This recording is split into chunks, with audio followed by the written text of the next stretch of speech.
A entrega de comida para o almoço, o transporte em carro até o trabalho, a realização das compras de supermercado. Cada vez mais esses serviços são oferecidos por aplicativos de celular. E se eles facilitam a nossa vida, também servem de oportunidade de trabalho para milhões de pessoas em todo o mundo. Só no Brasil, apenas no setor de transportes, 1.700.000 trabalhadores se utilizam dessas plataformas para gerar renda. Porém, essa modalidade de trabalho ainda não é regulamentada. Quando eles entram no mercado de trabalho, eles estão oferecendo grandes remunerações, bonificações, valores por número de corridas finalizadas, e aquilo, no final, você tem um somatório que realmente, para quem advém do assalariado, é surreal. Só que, da mesma forma que ele dá com uma mão, ele tira 3 vezes mais com a outra. Quando começou a precarização, o aumento da gasolina, sustentar um carro ficou inviável. Então eu tive que devolver o carro para o banco, mesmo já tendo pago metade desse financiamento. Essas questões foram discutidas no Seminário Internacional Trabalho Plataformizado e a Preservação do Humanismo na Sociedade Digital, promovido pela Escola Nacional de Formação e Aperfeiçoamento de Magistrados do Trabalho, a ENAMAT. Na abertura do evento, o presidente do TST e do Conselho Superior da Justiça do Trabalho, ministro Lélio Bentes Correia, lembrou que, em 2021, a Organização Internacional do Trabalho recomendou que direitos fundamentais trabalhistas fossem assegurados para garantir a proteção do trabalho decente das pessoas que prestam serviços por aplicativos. No entanto, esse grupo continua sem proteção jurídica e na informalidade. São pessoas que, na sua grande maioria, trabalham sem qualquer espécie de proteção jurídica, na mais absoluta informalidade, o que projeta uma situação de extrema gravidade, como tivemos oportunidade de experienciar no período da pandemia. Os trabalhadores na informalidade não têm poupança, eles sobrevivem do ganho diário. E numa situação extrema, como a de um lockdown, por exemplo, perdem imediatamente a sua fonte de sustento e são lançados na pobreza absoluta. O diretor da ENAMAT, ministro Maurício Godinho Delgado, destacou que legislar sobre o tema é desafiador e lembrou que a Constituição brasileira tem um viés social que precisa ser respeitado. Temos muita esperança de que o direito vai dar o tratamento pertinente a esse tema, de modo a fazer com que todas as modernidades, inovações e avanços não comprometam, evidentemente, a proteção do ser humano. Seria algo muito contraditório e lamentável que o avanço tecnológico, que é um produto de toda a humanidade e não só do poder econômico, embora ele se aproprie mais desse avanço, se volte contra as pessoas que vivem do trabalho e que foram os criadores de grande parte dos avanços ao lado dos gênios da ciência, e em favor apenas de uma parcela minúscula da sociedade, embora muito importante também, que é o poder econômico. A conferência de abertura foi mediada pelo ministro Hugo Scheuermann.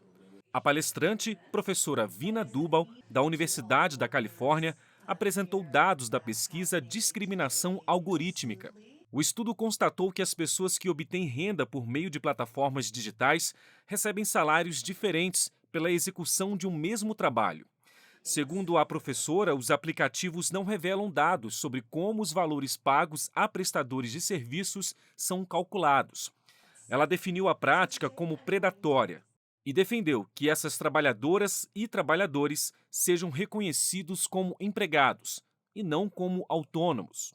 A crueldade desse momento temporário de otimismo ficam claros novamente quando os trabalhadores ganham a renda deles e são forçados a retirar desses ganhos os custos. Uma mistura de sentimentos de possibilidade, impossibilidade, liberdade e controle. Os trabalhadores experienciam, vivem essa discriminação algorítmica como uma prática que a estrutura e as funções do chefe de máquina estão desenhados para tomar vantagem deles, e dando uma ilusão de agência humana. A ministra do TST, Delaide Miranda Arantes, presidiu o painel que abordou os desafios da regulação do trabalho em plataformas. A palestrante convidada foi a professora da Universidade de Brasília, Renata Dutra.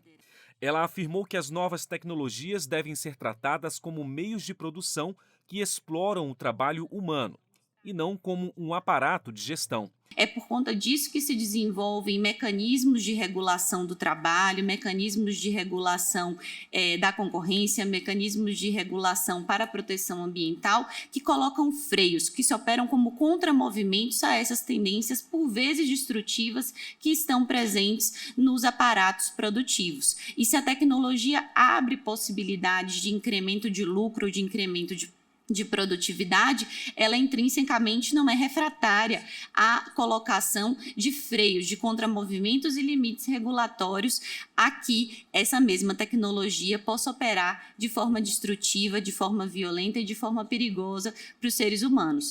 Em outro momento do seminário, a professora Ana Cláudia Moreira Cardoso fez uma análise do trabalho plataformizado do ponto de vista sociológico. A pesquisadora da Universidade Federal de Juiz de Fora avalia que as grandes plataformas não são transparentes quanto aos dados referentes à produtividade das pessoas que prestam serviços, muito menos das condições em que se encontram. Tudo o que acontece, se o trabalhador está logado, se não está, se ele está parado, se ele está em movimentos, tudo, até a velocidade do carro essas empresas têm. Então, os dados e as informações têm, mas de uma forma geral, quando a gente vai para uma negociação, a questão não são os dados, a questão é o poder, como foi falado aqui, né? Então, é uma questão de poder. A informação tem, por isso que nós precisamos fazer com que essas empresas disponibilizem as informações para que possamos analisar de forma concreta as condições desses trabalhadores. Uma pesquisa realizada pelo Centro Brasileiro de Análise e Planejamento revelou que 63% das pessoas que trabalham como motoristas de aplicativo prestam serviço exclusivamente via plataformas. 37% acumulam as atividades com outro emprego. Desse total, 60% pretendem continuar gerando renda dessa forma. Para os ministros do TST, Agra Belmonte e Breno Medeiros, é fundamental que as pessoas trabalhadoras tenham segurança jurídica. Se esse trabalhador da plataforma digital ele não controla o preço, né, a tarifa, se ele não organiza o serviço, ele depende da organização alheia, se ele não tem acesso ao meio produtivo, nesse caso, ele é subjetivamente subordinado e está na ideia da dependência econômica de que trata o artigo 3º da CLT. Nós hoje temos uma legislação que me parece que não se adequa diretamente com o que nós estamos observando no trabalho em aplicativo. O evento debateu ainda temas como a intermitência e o controle da porosidade do tempo de trabalho através das plataformas digitais. E contou com a participação de lideranças sindicais femininas que trabalham por meio de aplicativos.